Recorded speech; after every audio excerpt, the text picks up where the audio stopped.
Hola amigos de Contexto. Bueno, hemos decidido Julio Ortega y yo hacer este programa hoy, esta semana, antes de las elecciones de Argentina. El domingo, este próximo domingo, son las elecciones generales en Argentina. La primera vuelta. La primera vuelta, porque parece que va a haber... Bueno, es verdad, porque según nos han indicado, la preferencia de Alberto Fernández pasa del 50%. O sea que tal parece que se puede ir en primera vuelta. Ya nosotros hicimos un programa con el mismo invitado de hoy, que es el arquitecto Santiago Pérez, que está ahora mismo en Buenos Aires, ¿verdad que está Santiago? Santiago, adelante, ¿cómo estás? ¿Estás en Buenos Aires, Santiago?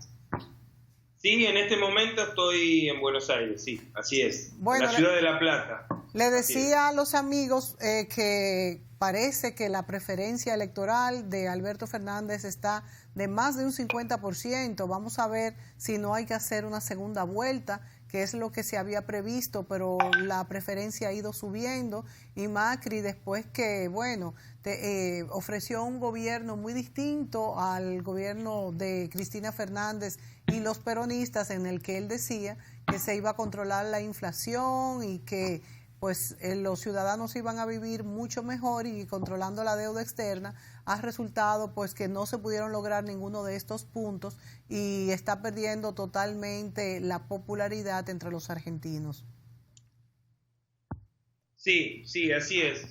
La verdad que la imagen de la administración de Cambiemos fue en caída libre después de las PASO.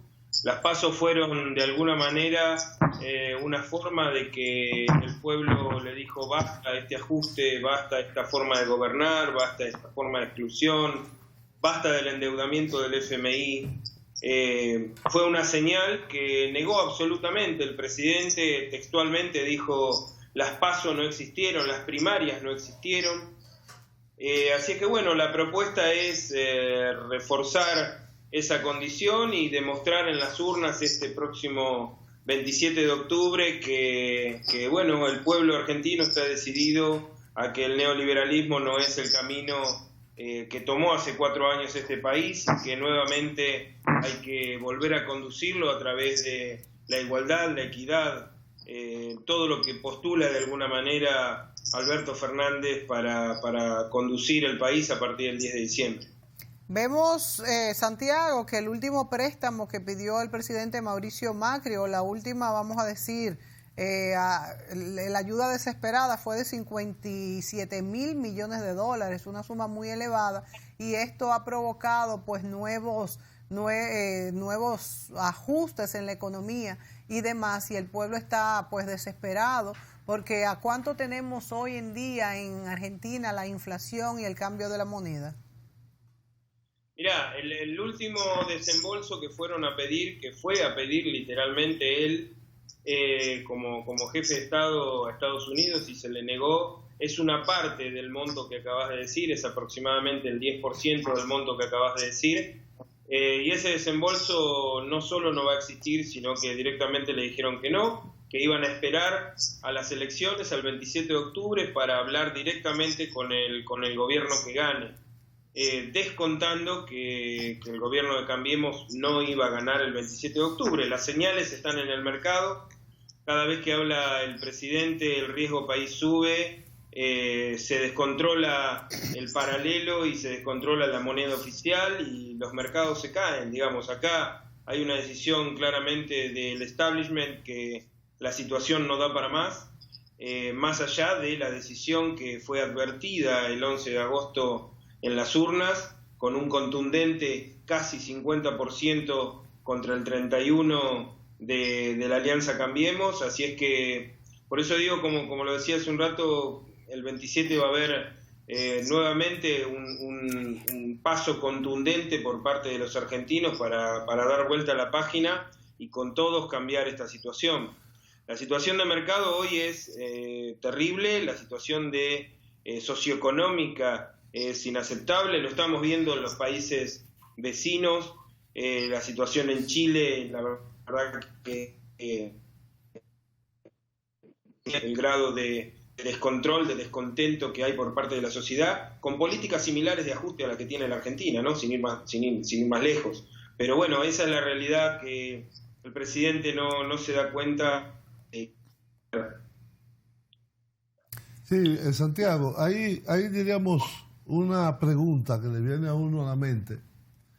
El señor Fernández, de ser electo presidente este próximo domingo, va a encontrar una situación con unas condiciones muy excepcionales y casi de urgencia.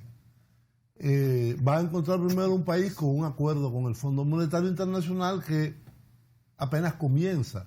Es un acuerdo de 3 años que, en caso de continuarse, se establecería, digamos, un corral, una camisa de fuerza a las políticas, diríamos, más expansivas que han caracterizado no solo al kirchnerismo en el pasado, sino en general al peronismo, quizá con la excepción de Carlos Menem.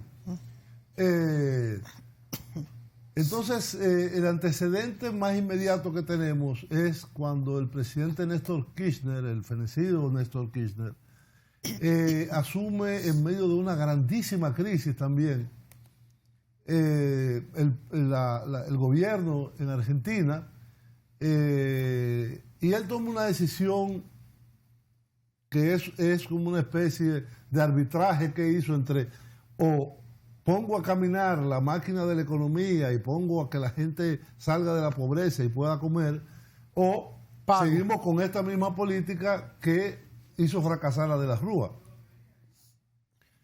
Y la decisión ahí fue la cesación de pagos, el default, hacia la deuda externa.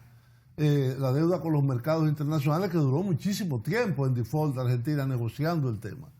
Pero eso reactivó, es decir, creó un ahorro nacional que fue reinvertido en reiniciar la industria nacional, el consumo interno, etcétera, etcétera. Hoy han pasado muchos años después de eso. Han pasado casi 16 años, creo que son. Hoy en día, a pesar de que el señor Fernández fue el jefe de gabinete de Néstor, y que se mantuvo con él, inclusive en una primera parte con Cristina, su esposa, él tiene su propia agenda, la de Kirchner, la de Alberto Fernández. La de Alberto Fernández. Han habido 2 debates que yo lo he seguido completico en televisión, excelentísimos. A mí me encantaría que aquí hicieran debates así. Sí. No solo entre 2 figuras, sino entre todos los que van, como fue el de todos los que van a la elección. En donde uno tiene una pista de lo que Alberto Fernández podría traer como nuevas políticas, que evidentemente van en el sentido inverso de lo que ha hecho en estos 4 años. Se le ha ido muy mal a Mauricio Macri. Sin embargo, está el acuerdo con el fondo. ¿Qué tú piensas? ¿Qué margen de maniobra puede haber? No es lo que yo pienso, sino que no estaría más que transmitiendo lo que declaró públicamente Alberto Fernández. Primero, se va a encontrar conduciendo un país a partir del 10 de diciembre que tiene el 90% del PBI comprometido con la deuda. Primera cuestión. 90. Segunda cuestión. Tiene la ventaja de alguna manera que en el 2003 él era jefe de gabinete de Néstor, sí, y fue uno de los pilares importantes como para que en ese momento Néstor decida claramente con una frase muy gráfica que le dijo al fondo: un muerto no paga deudas. Entonces dejen vivir a la Argentina, y a partir de la reconstrucción y que se vuelva a poner de pie la Argentina, se va a cumplir con lo asumido, con las deudas que estaban asumidas. Alberto claramente dijo en varias declaraciones que se van a asumir las deudas tomadas, pero no a costa de la sangre del pueblo. Entonces, la prioridad acá es la situación social, la situación económica de los argentinos. Y la emergencia. En función de qué sucede este hecho, de que no basta de ajustes, basta de la situación como está, y de hecho se van a cumplir las deudas, y él mismo declaró que se va a tener que renegociar esta situación, porque así como está, lógicamente no se va a poder pagar. Claro. No se va a poder pagar por el simple hecho de que no se puede pagar a costa del malestar de los argentinos. Entonces ahí es donde entra nuevamente este punto de equilibrio que en el año 2003 Alberto pudo llevar adelante apoyando a Néstor Kirchner, y de eso salimos, y esa es la variable de esperanza. Él está armando equipo para que eso suceda.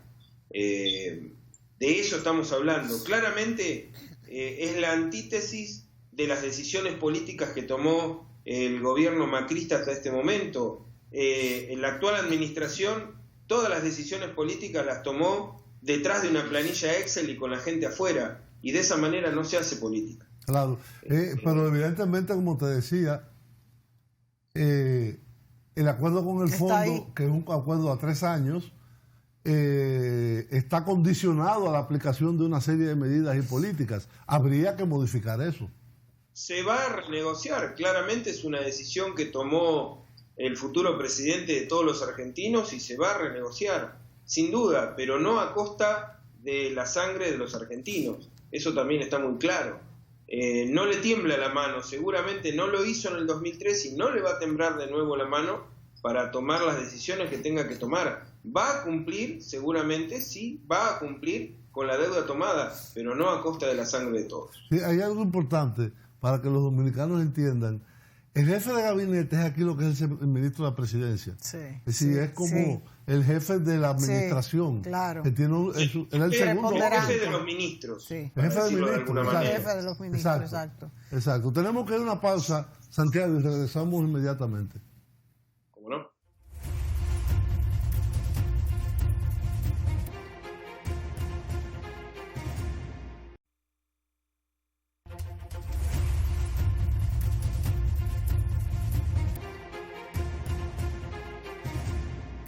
Bien, amigos, continuamos esta conversación directamente desde Buenos Aires con el amigo Santiago Pérez, arquitecto, miembro del equipo técnico de Alberto Fernández, particularmente en el área de urbanismo y arquitectura.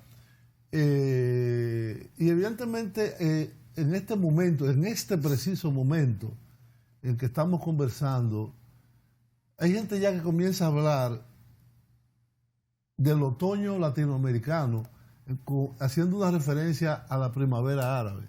Es decir, ya no es que Perú, Ecuador, ahora Chile, México.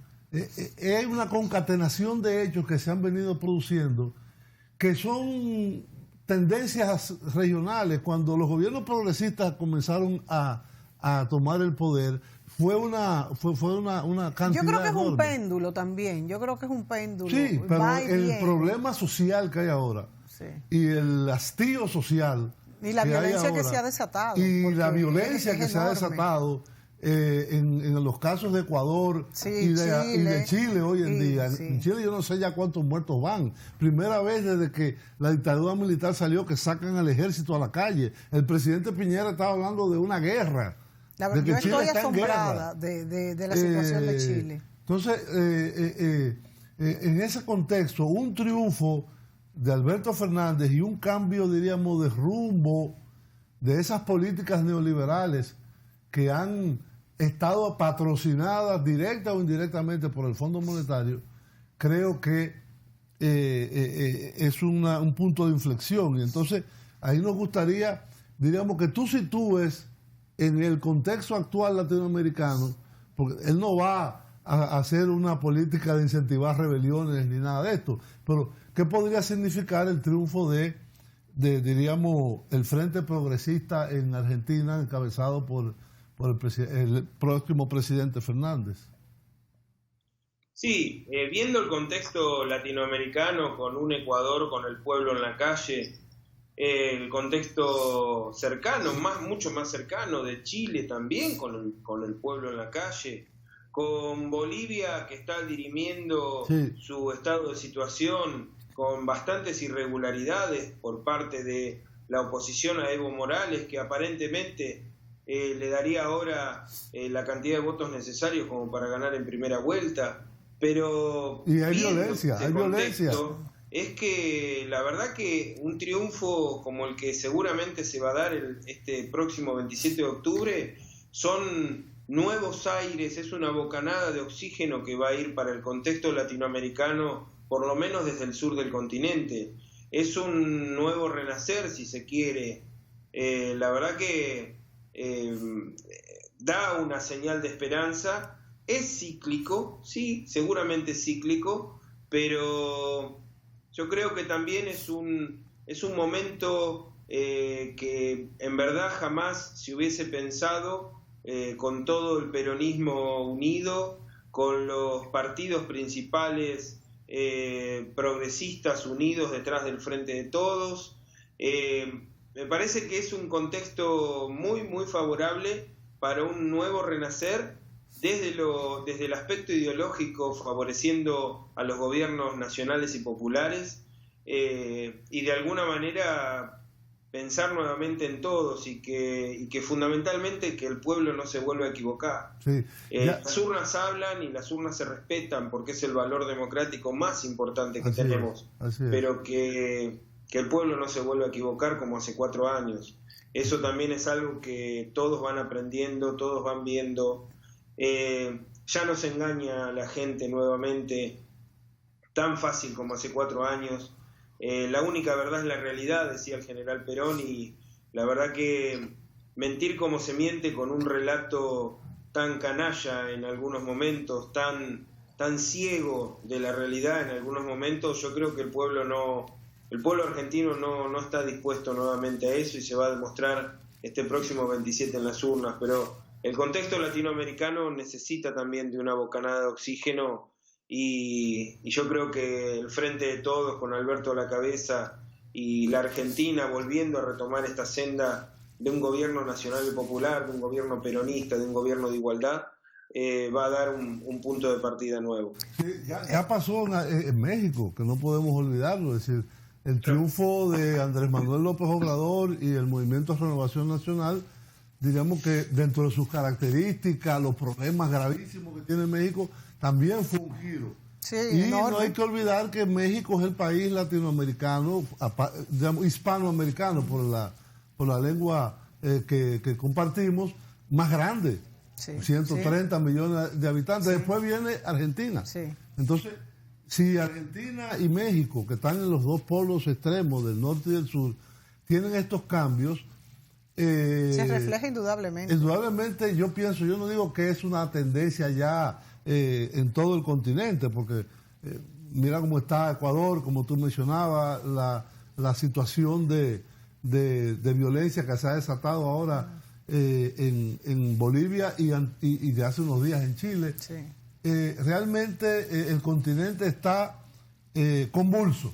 Yo diría que es muy convulso. Y evidentemente el cambio de rumbo hacia políticas menos desfavorables para la población es un punto importantísimo para, digamos, retomar esa senda de crecimiento en democracia, en libertad, que ha caracterizado en los últimos 20 años a los gobiernos progresistas. Y en caso, Santiago, de que el candidato Alberto Fernández no ganara en primera vuelta, ¿cuáles son las tendencias de los otros candidatos y quizás alianzas que se pudieran hacer? ¿Qué dice?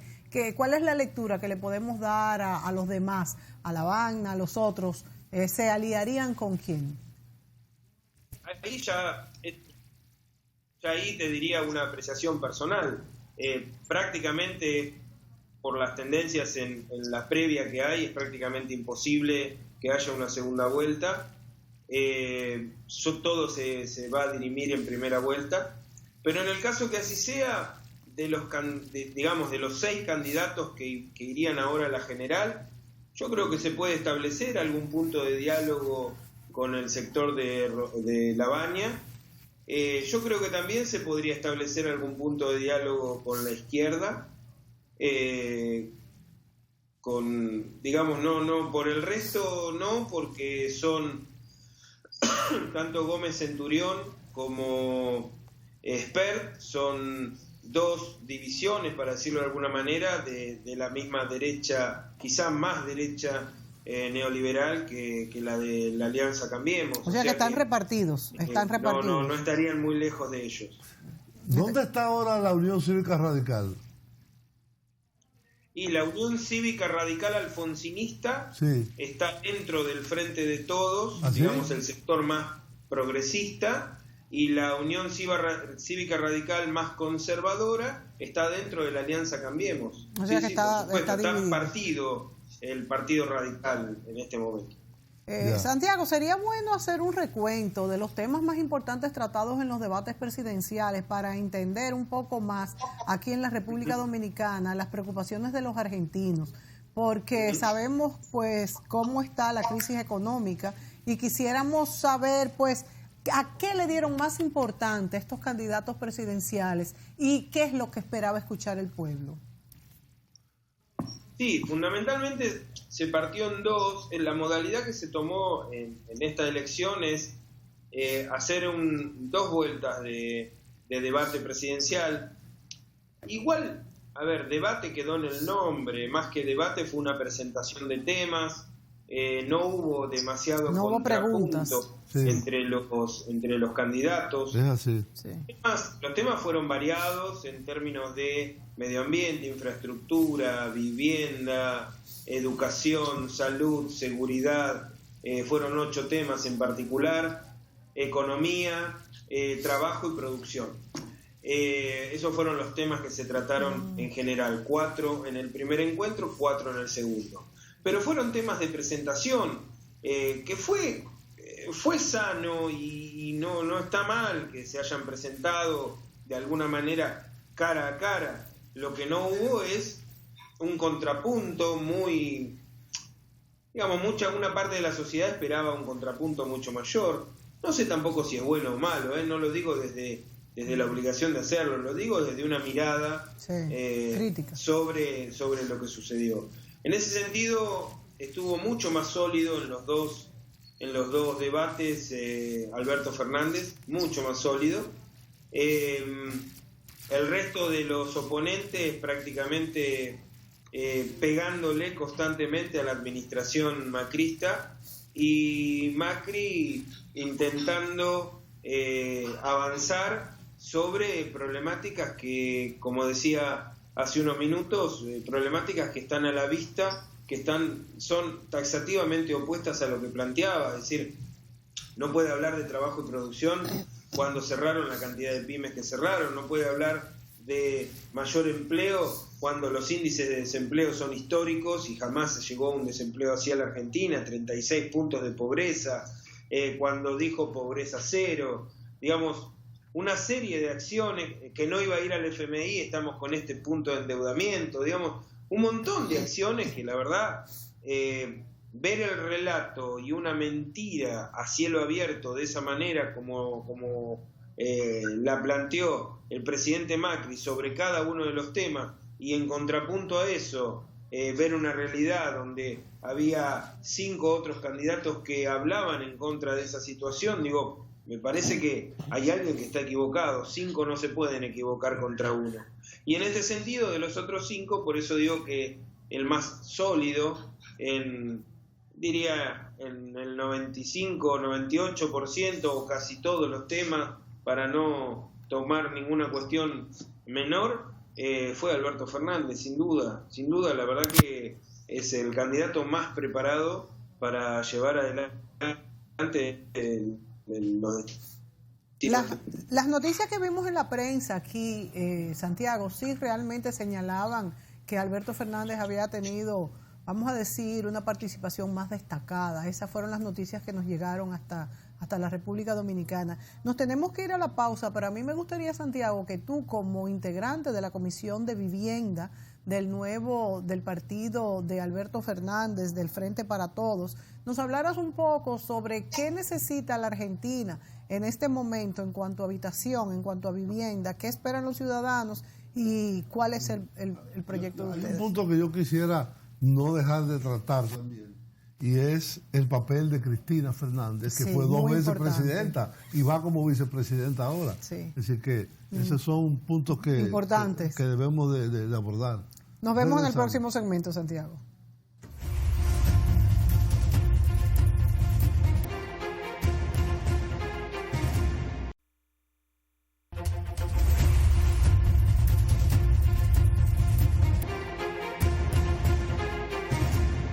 Bien, amigos, continuamos esta conversación remota con nuestro amigo en Buenos Aires, Santiago Pérez, sobre el torneo electoral que viene el próximo domingo 27 en Argentina.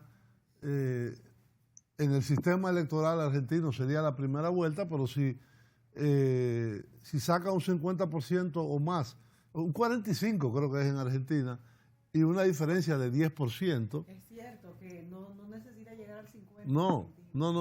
Es un 45% y 10% o 10% de diferencia. Exacto. Si no es así, me corrige. Sí, Santiago. Sí, creo que es así, ¿verdad, Santiago? Es así. Sí. Es así. Entonces, hablábamos antes de la pausa sobre que ha estado en un segundo plano Cristina Fernández de Kirchner, expresidenta en 2 ocasiones, y un elemento central en la articulación de este Frente para Todos y en la candidatura de Alberto Fernández, en la cual se reunificó el peronismo, que en las elecciones anteriores fue la que le permitió triunfar a Macri. Sí. ¿Y qué papel se ha al menos discutido públicamente, o ella ha planteado, o Fernández ha planteado, Alberto, del papel de la que sería la vicepresidenta de la República? Sí, en función del rol político, yo creo que fue clave, fundamental, con un gigantesco gesto de grandeza, el hecho de dar un paso al costado de alguna manera y proponerlo a Alberto Fernández como variable de cabeza de gestión sobre este proceso de unidad. Esto es una situación que partió de una decisión política gigante de parte de Cristina Fernández de Kirchner de alguna manera al proponer a Alberto Fernández como candidato a presidente. Eso en primera instancia, eso sucedió en el armado de la lista. Pero en función de esto, ocupó excelentemente bien Alberto Fernández ese rol de unidad y los fue a buscar a todos, digamos, abrió los brazos y los fue a buscar a todos.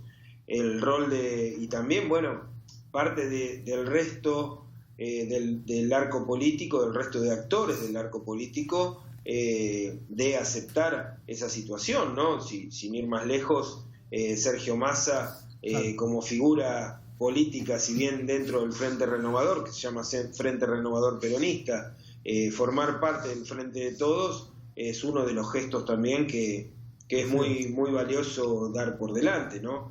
La situación de otros sectores que estaban dispersos o que en las elecciones anteriores fueron por separado, que también fueron parte del Frente. Digamos, se dio la gran virtud de Mauricio Macri, se podría decir que fue nuevamente unirnos a todos los que estamos dentro del marco del peronismo, dentro del marco nacional y popular.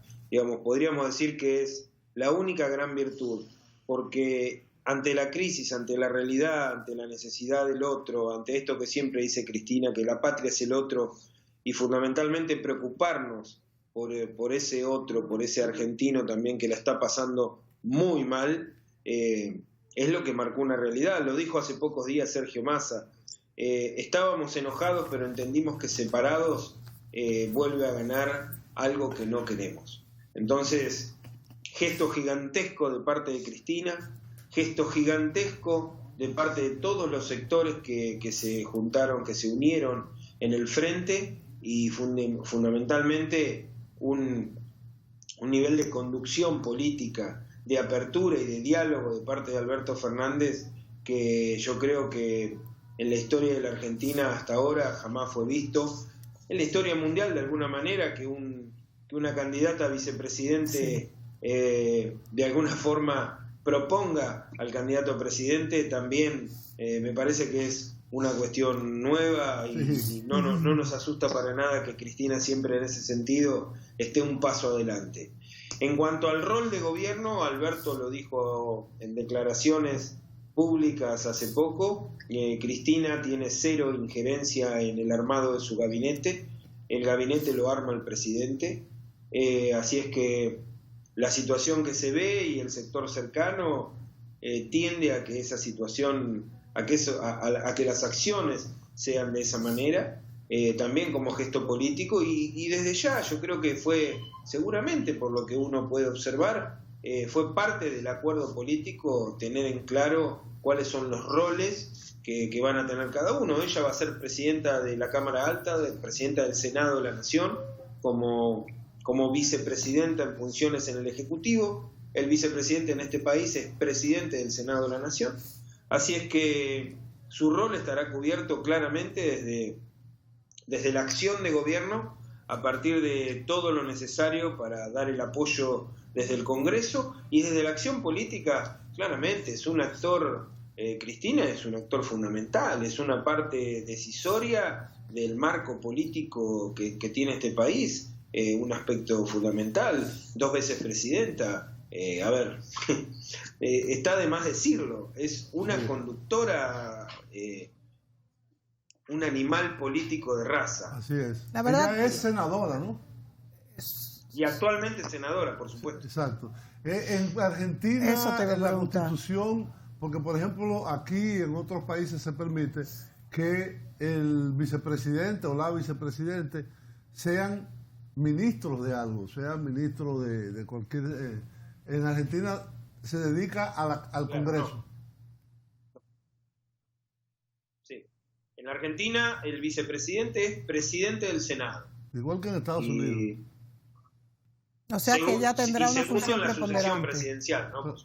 Claro, por supuesto. Fíjate que en nuestros países, Santiago, después que los ejecutivos son presidentes, les da trabajo tomar una posición menor. En este caso, Cristina Fernández pues aceptó la vicepresidenta, y como tú bien has dicho, ella... la propuso ella. A eso voy. Ella, además de proponerse como vicepresidenta, ella también propuso al candidato como presidente. O sea que ella fue que armó el equipo, pero sin estar en la cabeza. En nuestro país eso es un poco difícil. Sabe si algún día llega. Sí, es un poco difícil. Ahora, esto de que en Argentina, por ley, el vicepresidente sea el presidente de la Cámara del Senado, es una buena medida también, porque muchas veces en países de Latinoamérica el vicepresidente no tiene una función específica. Ahora bien, los expresidentes en Argentina no tienen ningún cargo en el Congreso. No, porque en otros países sí son senadores vitalicios. Sí. No, bueno, pero claro, el presidente recién a los 2 años en la elección de medio término, el presidente saliente se podría presentar como legislador. Las elecciones de medio término son para la renovación de las cámaras. Ahí lo podría hacer perfectamente. De hecho, pasado esto en la historia. A los 2 años de dejar la presidencia se postuló como senadora y fue electa. Sí, es el único caso. Lo que no lo puede hacer es dentro del rango de los 180 días desde que deja el gobierno, no puede ocupar ningún cargo público. Es la única situación. Después puede ocupar cualquier otro cargo público, electo sin ningún inconveniente. No pasan a ser legisladores vitalicios como en el caso de otros países, como en el caso de Chile u otros países latinoamericanos. No. ¿Ha sido solamente Cristina Fernández la que se ha propuesto para congresista después de haber sido presidenta? No. A ver, figuras políticas que han sido senadores después, si mal no recuerdo, Raúl Alfonsín, Antonio Cafiero, Menem, muchas figuras. No fue el caso de la Rúa, Duhalde también fue legislador.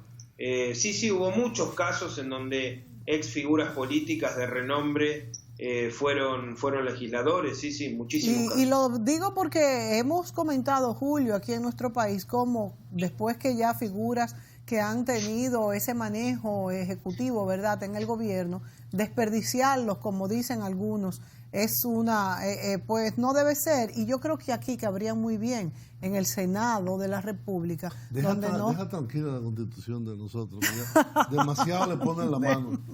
Pero bueno, que se puedan utilizar, sería interesante.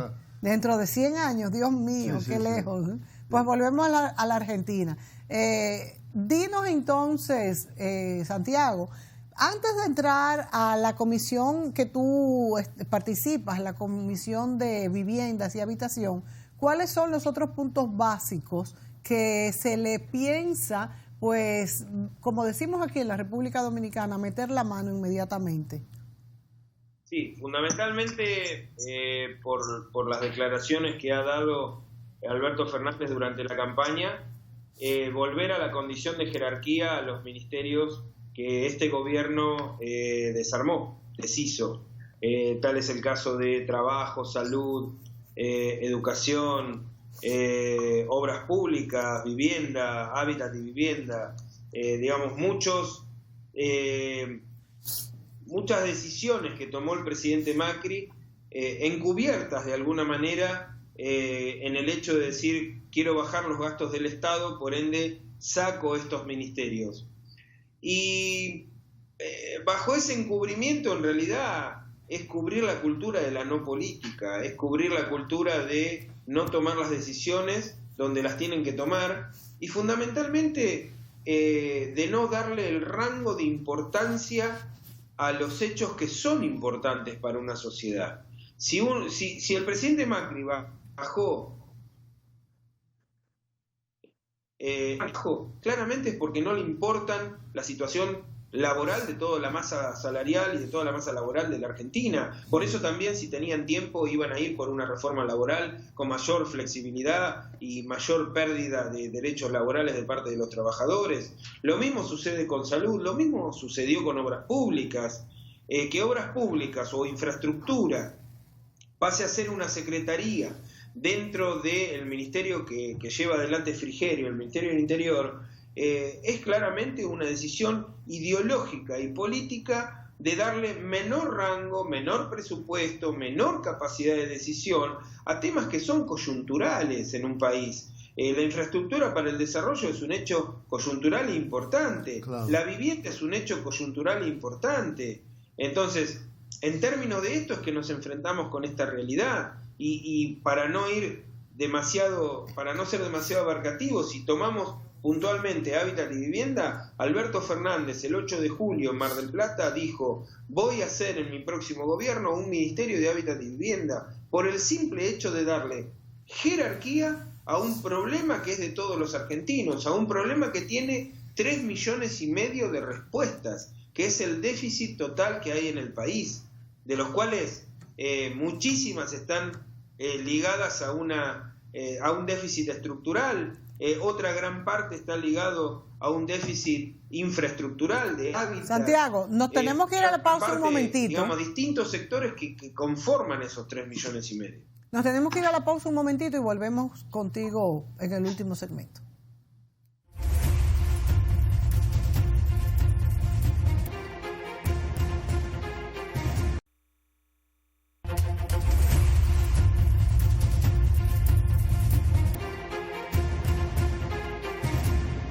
Amigos, continuamos con este programa con el arquitecto Santiago Pérez desde Buenos Aires, Argentina, y hablamos sobre esta última semana preelectoral, ¿verdad?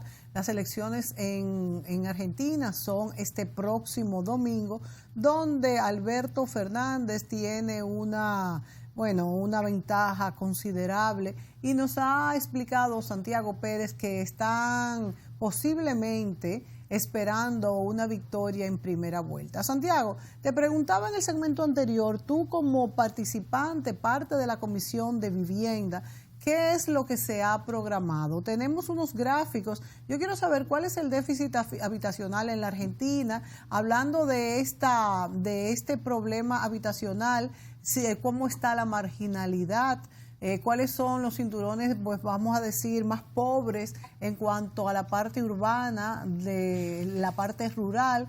¿Cómo nos puedes resumir básicamente el problema habitacional y urbano en Argentina?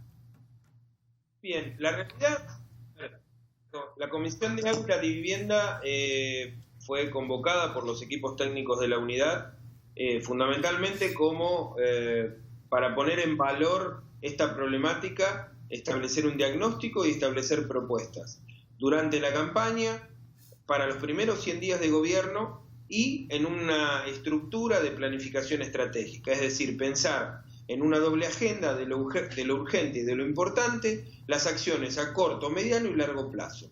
Dentro de esa estructura es que me tocó coordinar de alguna manera la Comisión de Hábitat y Vivienda de los equipos técnicos de la unidad. Yo lo venía haciendo ya en el PJ Nacional, así es que fundamentalmente fuimos abordando el diagnóstico inicial durante 2003-2015, 2015-2019, y sobre eso estas acciones que eran fundamentalmente para la campaña, para los primeros 100 días de gobierno y a largo plazo. En términos de esto, para hacer, es bastante grande el diagnóstico, pero para ser gráfico y claro, en la Argentina hay relevadas por la Mesa Nacional de Barrios Populares 4.416 villas y barrios populares en todo el país. Esa situación afecta a aproximadamente 15 millones de argentinos, donde hay una realidad en verdad acuciante, donde el hábitat, es decir, el contexto que rodea a la vivienda y al buen vivir, al habitar, al medio, está terriblemente deteriorado. Son lugares son barrios populares que no tienen urbanización, digamos, no tienen ni los servicios básicos, ¿no? Estamos hablando de agua, cloaca, electricidad, estado absoluto de irregularidad. Eso es por un lado. Por otro lado, tenemos una que no se avanzó, clavó el 10 de diciembre del 2015 y sigue prácticamente en las mismas condiciones como se van a tomar el 10 de diciembre próximo en unos meses. La situación es en verdad grave. En la provincia de Buenos Aires hay 37.000 viviendas paradas, son obras que quedaron paralizadas. Este gobierno no hizo absolutamente nada para poder continuarlas y para poder avanzar con esas obras. En el país hay 14.300 viviendas del plan Procrear, que es el plan que se había establecido en nuestro gobierno anterior, que también no se entregaron, prácticamente terminadas, y no se entregaron en conjuntos habitacionales. Para hacer un paréntesis, el plan Procrear contra el plan UBA, de hipotecados UBA, que es una variable que se tomó en este último tiempo por parte del gobierno, da como saldo que el plan Procrear generó 170.000 viviendas y el plan UBA que lanzó el gobierno, lo único que logró son 170.000 hipotecados que claramente ven crecer su cuota todos los días en función de la economía, que ven crecer el capital todos los días en función de la economía y cada vez tienen más lejos la forma de devolver.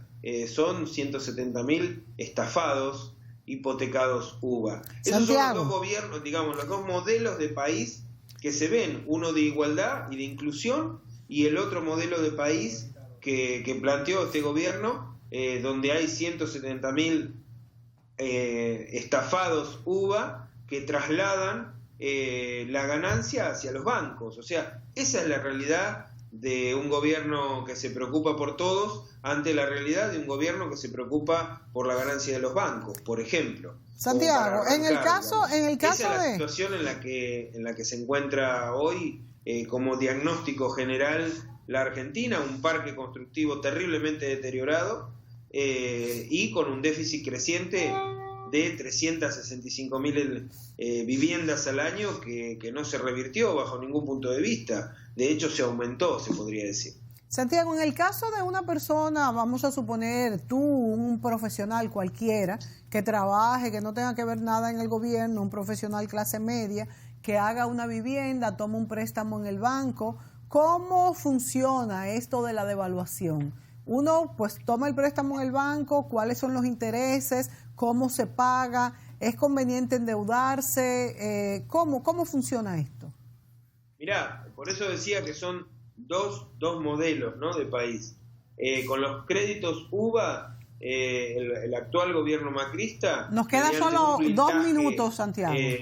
Mediático importante, un blindaje comunicacional importante, es como que no dijo toda la verdad, como que no dijo la letra chica, y la realidad es que los hipotecados UVA tomaron un crédito que ahora están suspendidos prácticamente porque no hay nadie que los tome, ¿no? ¿Cómo definirías el crédito UVA? Hipotecario dentro del mercado, porque no hay hipoteca que se pueda tomar al 76% de las tasas. 76% de la tasa. Al 105% el crédito UVA. El crédito UVA. Es imposible tomar con esas tasas cualquier crédito. Pero fuera de esto, los hipotecados UVA fueron engañados, tomaron un crédito que, para darte un número, sobre un crédito de 3,5 millones de pesos, donde se arrancó con una cuota de 17.000 pesos hace 2 años, sí. Hoy ese mismo hipotecado está pagando prácticamente el doble, está pagando 34.000 pesos